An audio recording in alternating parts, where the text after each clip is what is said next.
আমরা শীতকালে যে সমস্ত মরশুমি ফুল গাছ লাগাই তাদের মধ্যে উল্লেখযোগ্য হলো গাঁদা ফুল।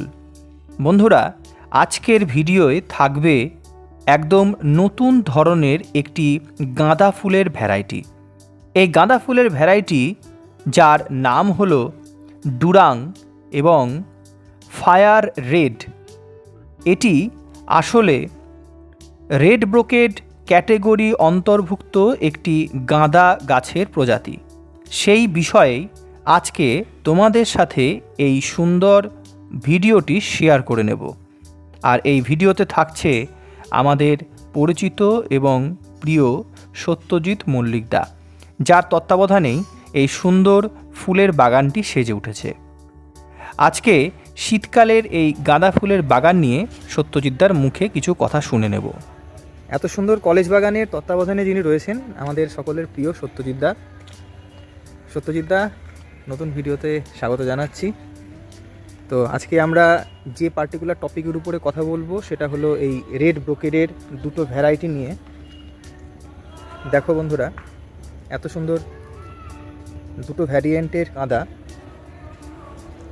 তো এটা সম্পর্কে একটু বিস্তারিত জানবো সত্যজিৎদার কাছ থেকে।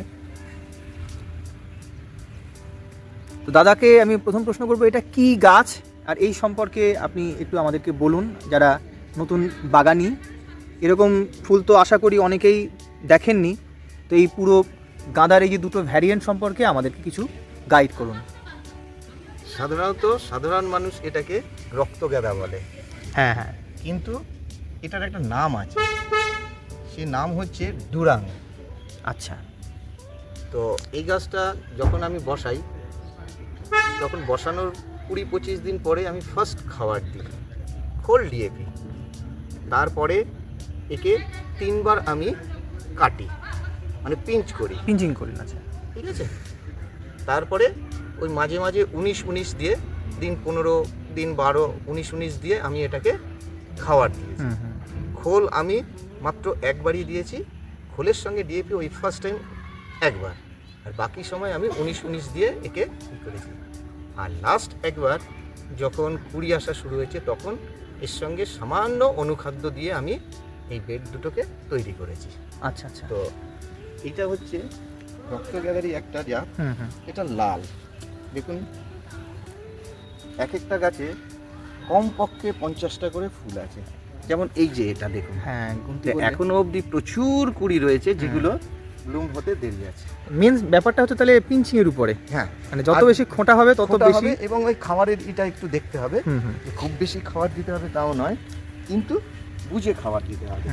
যেমন এই যে এদিকে এই একটা কিসের, এটা 75+। একটা গাছে ভাবা যায়। এটা 50+। তা এর মধ্যে গুনলে প্রত্যেকটা গাছে কম বেশি আপনার 60-এর উপরে গড়ে পাওয়া যাবে। গড়ে কি অবস্থা, এত সুন্দর। এবং প্রত্যেকটি দেখুন, প্রত্যেকটি গাছের শেপ, গাছের হাইট হ্যাঁ একই রকম।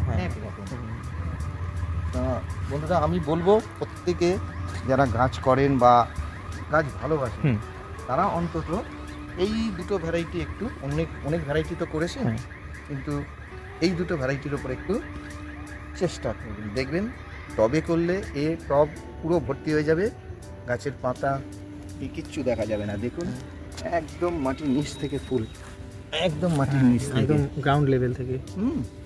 শুধু অসাধারণ। 2-3 বার একে খাবার দিয়ে একটু কেটে দিলেই খুব সুন্দর ভরপুর ফুল। আর এই ভ্যারাইটিটার কি নাম, এই লালটা?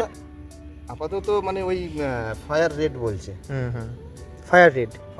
রেড ব্রোকেড না কি বলে এটা? রেড ব্রোকেড তো পুরো এই ভ্যারাইটিগুলোকেই বলে, কিন্তু এদের যে আলাদা আলাদা স্পিসিস আছে। হ্যাঁ, ফায়ার রেড বলছে। ফায়ার রেড সত্যি তাই, কি অসাধারণ।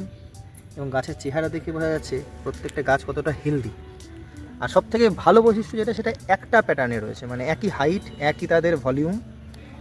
এটা কিন্তু এটাকে একটা আলাদা মাত্রা দিয়েছে। এটার মধ্যে একটু ভিন্ন রকমের একটা টেক্সচার দেখছি এই ফুলটাই, একটু ইউনিক হয়ে যায়, কারণ সবই একই রকম হয় না। একই ইসের মধ্যে, যেমন ওই যে ডুরাঙ্গের মধ্যে যেটা দেখা গেছে, একই ভ্যারাইটির মধ্যে কোনোটা হলুদের ভাব বেশি আছে, যেমন এইটা আবার একটু ডিপ রেড টাইপের, কিন্তু এটা জেনেটিক কোনো কারণে হয়তো হবে, কিন্তু অসাধারণ লাগছে।